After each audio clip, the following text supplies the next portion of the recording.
Assalamualaikum warahmatullahi wabarakatuh. Alhamdulillahilladzi ja'alana qalban wa fikran wa jisman wa malan li hayatil islami wal muslimin. Asyhadu an la ilaha illallah al-malikul haqqul mubin wa asyhadu anna muhammadan abduhu wa rasuluh shadiqul wa'dul amin. Allahumma salli wa sallim ala Muhammad wa ala alihi wa ashabihi ajma'in, amma ba'd. Ittaqullah haqqa tuqatihi wa la tamutunna illa wa antum muslimun. Qala Allah subhanahu wa ta'ala, a'udzu billahi minasy syaithanir rajim. Ya ayyuhalladzina amanu kutiba alaikumus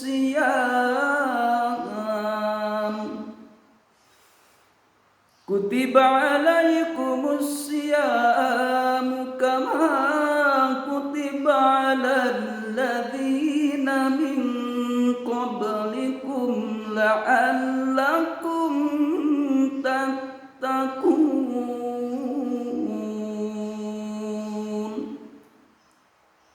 Shadaqallahul adzim.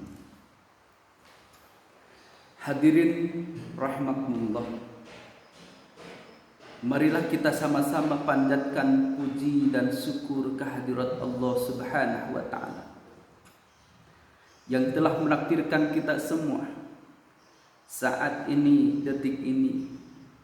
Kita semua ditakdirkan Allah Subhanahu wa ta'ala bisa menjalankan sebagian titah dan perintah Allah Subhanahu wa ta'ala. Salah satunya adalah melaksanakan saum di bulan Ramadan. Mudah-mudahan saum kita ini, salat kita ini, amaliyah yang kita perbuat ini menjadi amal salih di hadapan Allah Subhanahu wa ta'ala. Salawat beserta salam semoga Allah Subhanahu wa ta'ala melimpah luahkan kepada Nabi kita, Habibana wa Nabiyana Muhammad sallallahu alaihi wasallam.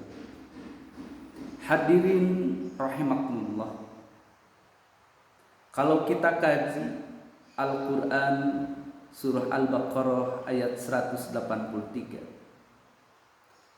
mengandung 4 masalah. Apa yang 4 masalah itu? Yang pertama, orang yang diperintah saum, orang yang diwajibkan saum, orang yang diseru saum, orang yang diundang untuk melaksanakan saum. Apakah seluruh manusia? Maka Allah Subhanahu wa ta'ala memberikan jawaban kepada kita. Bagaimana kata Allah? Ya ayyuhalladzina amanu, hai orang-orang yang beriman. Masya Allah, subhanallah. Al-Khaliq sang pencipta, lahu ma fis samawati wal ardh, memanggil makhluknya, memanggil ciptaannya yang begitu indah, yang begitu bagus dengan kalimat, hei orang-orang yang beriman. Bagaimana dengan kita? Kadang-kadang kita ini memanggil teman kita, saudara kita, tetangga kita, anak kita, istri kita, suami kita. Kadang-kadang disesuaikan dengan postur tubuh yang ada di jiwa. Kalau dia berat timbangannya melebihi, kadang-kadang kita bilang, si gemrot, si kentung. Masya Allah. Oleh karena itu, melalui Ramadan ini, ayo kita tingkatkan ucapan kita, tindakan kita, amaliah kita. Mudah-mudahan menjadi kebaikan, meningkat di hadapan Allah Subhanahu wa taala. Hadirin rahimakumullah. Ternyata orang yang diundang oleh Allah, yang diperintahkan oleh Allah untuk melaksanakan ibadah sahur tidak seluruh manusia. Kalimatnya pun bukan kalimatul am, tapi kalimatnya pun adalah kalimatul khusus, ditujukan kepada orang-orang yang beriman. Orang yang beriman pun masih mempunyai rukhsah, masih diberikan keringanan oleh Allah Subhanahu wa taala. Seperti orang yang sedang safar, seperti orang yang sedang dalam perjalanan, diperbolehkan oleh Allah Subhanahu wa taala untuk apa? Berbuka. Kalau dia tidak kuat, merasakan letih, merasakan lelah dengan perjalanannya itu, boleh untuk berbuka sahur. Siapa lagi? Orang yang sedang marid, sedang sakit, boleh untuk berbuka puasa. Kata kita, ada orang yang jalan-jalan, dia makan, dia minum. Ketika kita melihat teman seperti itu, jangan dulu marah. Melihat orang lain yang sedang makan di rumah makan, jangan dulu marah. Kenapa? Bisa saja dia itu dalam kondisi sakit. Masa iya orang yang sakit pergi? Bisa saja dia itu orang yang sedang safar. Safar bagaimana? Rumahnya pun berdekatan dengan kami. Atau yang ketiga, orang itu belum akil balik. Belum akil balik mana? Usianya pun dengan saya masih tuaan dia. Hadirin rahimahullah. Sungguh kita bersyukur kepada Allah Subhanahu wa taala. Saat ini kita ditakdirkan oleh Allah Subhanahu wa taala masih bisa menjalankan ibadah saum. Mudah-mudahan dengan saum itu menjadikan kita orang yang selalu dekat, selalu mahabbah, selalu cinta kepada Sang Khalik yang telah menciptakan kita, teman kita, saudara kita, alam dunia ini, langit, bumi beserta isinya, Allah Subhanahu wa taala. Yang kedua, hukum saum. Dalam ayat Al-Qur'an disebutkan kutiba, artinya furidallah, diwajibkan. Kata kutiba di dalam Al-Qur'an ditemukan 13 kali Allah sebut dalam 10 ayat 4 surah. Yang pertama, kata kutiba diwajibkan, al-qisas, itu diketemukan dalam surah Al-Baqarah ayat 178. Yang kedua adalah kata kutiba diwajibkan, al-wasiyatu, orang yang sedang sakit. Sakitnya begitu parah, maka cepat-cepatlah dia apa? Al-wasiyatu, berwasiat. Kepada siapa? Kepada keluarganya. Itu ditemukan dalam surah Al-Baqarah ayat 180. Yang ketiga dan keempat, kata kutiba itu diwajibkan. Apa yang diwajibkannya? Asyam, saum. Dalam surah Al-Baqarah ayat 183. Yang kelima adalah kata kutiba diwajibkan, al-qital, perang. Itu berada dalam surah Al-Baqarah, surat yang kedua di ayat 216. Kata kutiba pun diwajibkan, al-qital, dalam surah Al-Baqarah ayat 246. Di ayat 246 Allah sebut sampai 2 kali. Yang ke-8, kata kutiba ditetapkan. Apa yang ditetapkan oleh Allah Subhanahu wa taala? Al-qatlu, terbunuh. Berada dalam surah yang ketiga. Surat apa yang ketiga? Surah Ali Imran ayat 154. Yang ke-9, kata kutiba diwajibkan. Al-Qital. Surat keberapa, Bu? Pak? Surat yang kedua. Betul, Al-Baqarah. Tapi tingkatkan, yaitu surah An-Nisa, surah yang keempat di ayat 77. Yang ke-10, kata kutiba ditetapkan. Apa yang ditetapkan oleh Allah? Tangkihu, menikahi mereka. Dalam surah keempat, surah An-Nisa ayat 127. Yang ke-11, kata kutiba ditulis. Apa yang ditulis? Amal soleh. Amal soleh. Ada di dalam Al-Quran? Ada. Dalam surat keberapa? Surat yang ke-9. Surat yang ke-9 itu surat apa? At-Taubah ayat 120. Yang ke-12, kata kutiba ditulis. Apa yang ditulisnya? Liyajziyahum, untuk diberi imbalan. Siapa yang memberikan imbalannya? Allah Subhanahu wa taala. Kenapa? Ahsanu, lebih baik. Itu diketemukan dalam surah At-Taubah ayat 121. Yang ke-13, kata kutiba telah ditetapkan. Apa yang ditetapkannya? Tawallahu, berkawan dengannya. Yudilluhu, dia menyesatkan. Maka hadirin rahimakumullah, berhati-hatilah ketika kita mencari teman, mencari sahabat, mencari kawan. Takutnya kawan itu menjadi manusia yang bilun wa mudilun, sesat dan menyesatkan. Hadirin rahimakumullah, yang ketiga, sejarah saum. Saum yang dikerjakan tahun ini, saum yang diperbuat tahun 1441. Kalau kita tanya, yang keberapa saum kita ini?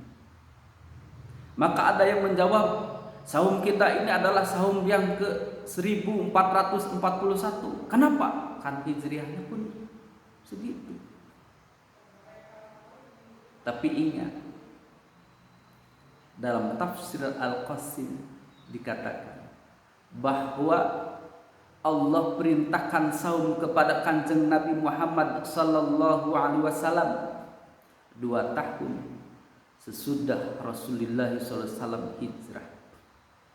Berarti sampai saat ini, detik ini, kita menjalankan saum itu sudah 1439 kali. Bagaimana orang-orang terdahulu? Bagaimana Nabi Adam alaihissalam dan nabi-nabi yang lainnya? Apakah melaksanakan saum? Dalam tafsir Al-Qasim dinyatakan, nabi-nabi terdahulu, orang-orang terdahulu pun sebelum Nabi kita Muhammad sallallahu alaihi wasallam diperintahkan oleh Allah Subhanahu wa taala untuk apa? Untuk melaksanakan saum. Cuma tata caranya, upacaranya, waktu dan lamanya tidak dibahas di dalam Al-Quran dan Al-Hadis. Hadirin rahimakumullah. Yang keempat adalah tujuan saum. Ketika kita melaksanakan saum itu mempunyai tujuan. Apa tujuannya? Tujuannya adalah agar kita menjadi manusia la'allakum tattaqun, agar kamu bertakwa kepada Allah Subhanahu wa taala. Hadirin rahimakumullah, tentu orang yang saum itu, kata Rasulullah SAW, orang yang saum itu adalah sumu tasihu. Saum itu adalah sehat. Yang sehat bukan jasad, mudaratnya saja. Kan ada orang yang saum hanya untuk melangsingkan diri. Ada orang yang saum biar dia kuat. Ada orang yang saum biar kita berusahanya, perbuatannya disenangi oleh orang. Tapi kita menjalankan saum itu yang sekarang ini di bulan Ramadan tujuannya untuk mencari ridho Allah Subhanahu wa taala. Yang kedua adalah Rasulullah SAW mengatakan as-siyam junnatu. Saum itu menjadikan benteng. Ketika kita akan marah, tahan marah kita ini. Ketika kita akan berucap yang kurang baik, tahan ucapan kita. Apakah kita ini ucapannya menyakiti orang lain atau tidak? Bagaimana kata Rasulullah? Saum pun adalah as-saumu nisfus sabr. Saum itu adalah setengah daripada sabar. Hadirin rahimakumullah, ketika kita 1 bulan penuh melaksanakan saum dan kita menginginkan menjadi hamba Allah yang bertakwa kepada Allah Subhanahu wa taala, apa imbalannya yang diberikan Allah kepada orang yang bertakwa? Apa reward yang diberikan Allah kepada orang yang bertakwa? Bagaimana kata Allah SAW? Allah memberikan jawaban. Jawabannya adalah sesuai dengan doa kita yang sering kita munajatkan setiap saat, setiap waktu ba'da salat, dengan ungkapan Rabbana atina fid dunya hasanah wa fil akhirati hasanah wa qina adzabannar. Ya Allah, berikanlah kami ketenangan, kebahagiaan di mana? Ad-dunya, di dunia, dan berilah kami kebahagiaan, kesenangan nanti di akhirat.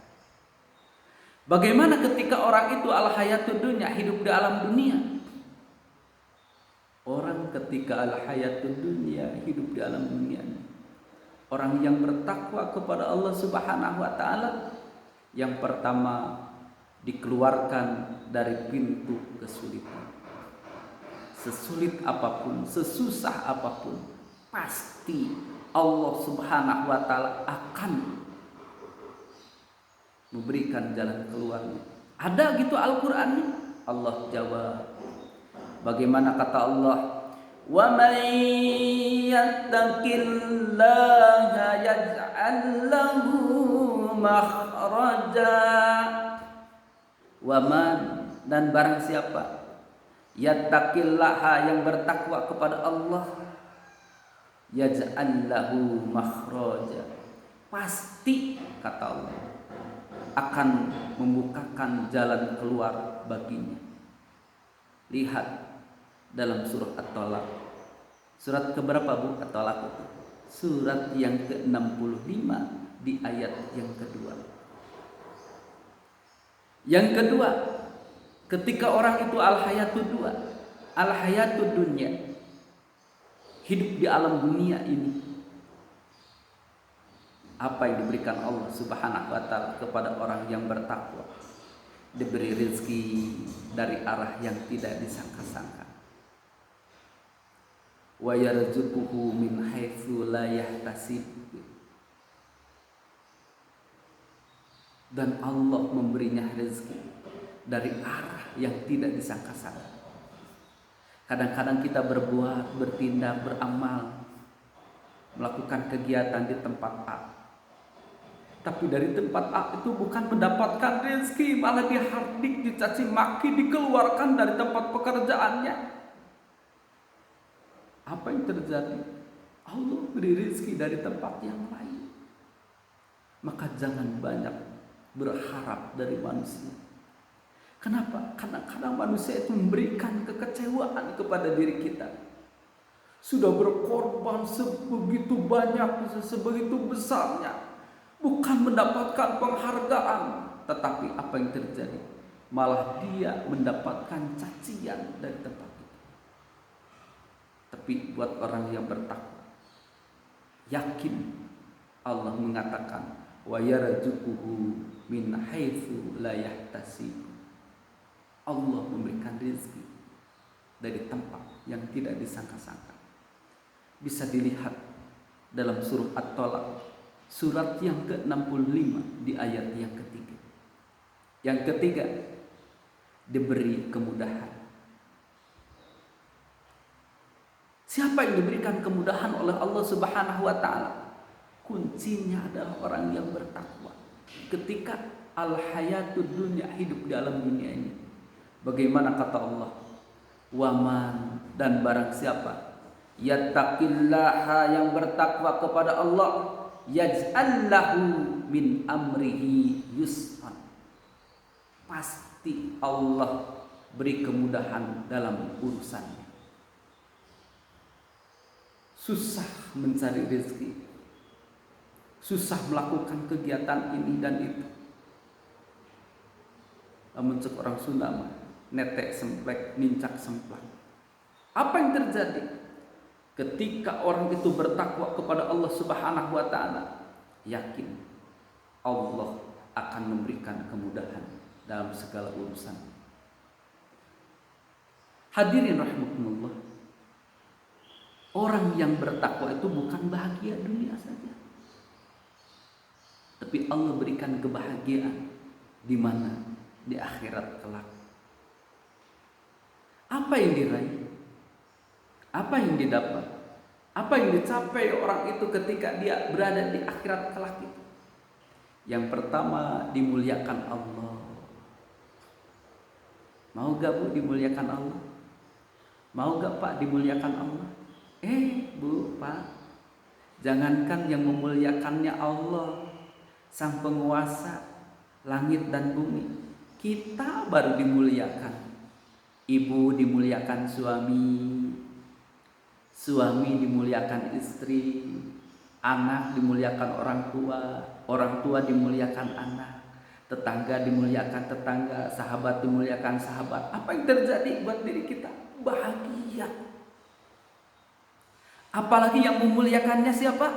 Al-Khaliq, Sang Pencipta, Allah Subhanahu wa taala. Bagaimana kata Allah? Inna akramakum indallahi atqakum.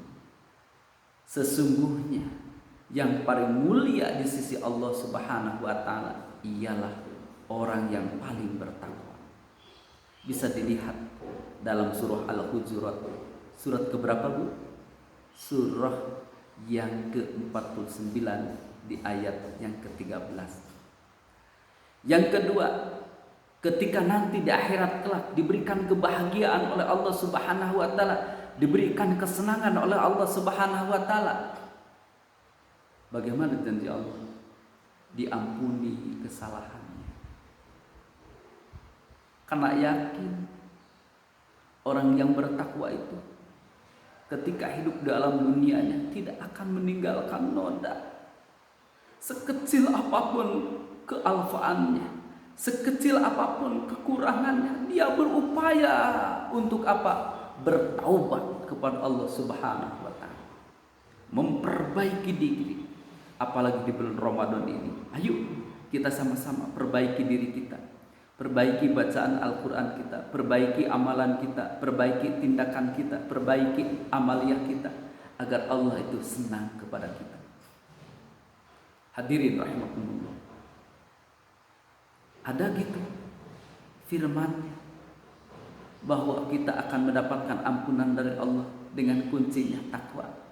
Allah jawab dalam surah At-Talaq, surah yang ke-65 di ayat yang ke-5.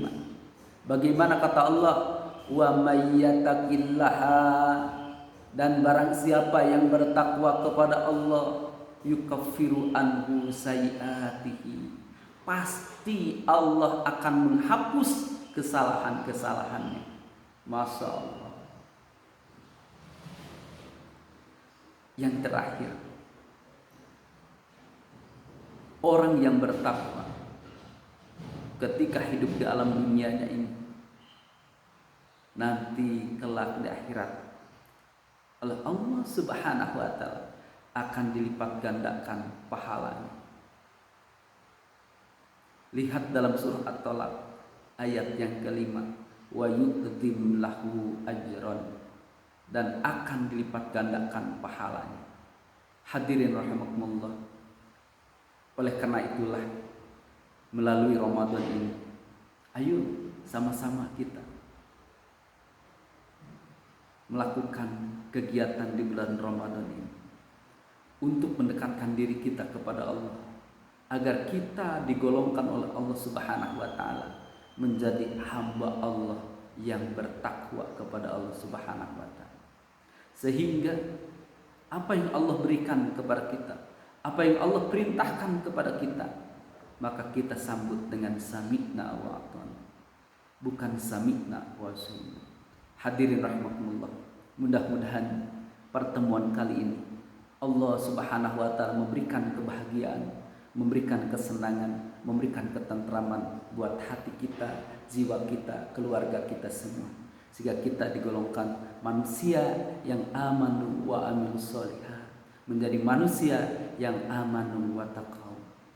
Hadirin rahimakumullah, marilah kita sama-sama memohon kepada Allah Subhanahu wa taala agar kita diberikan kebahagiaan, kesenangan di dunia dan di akhirat.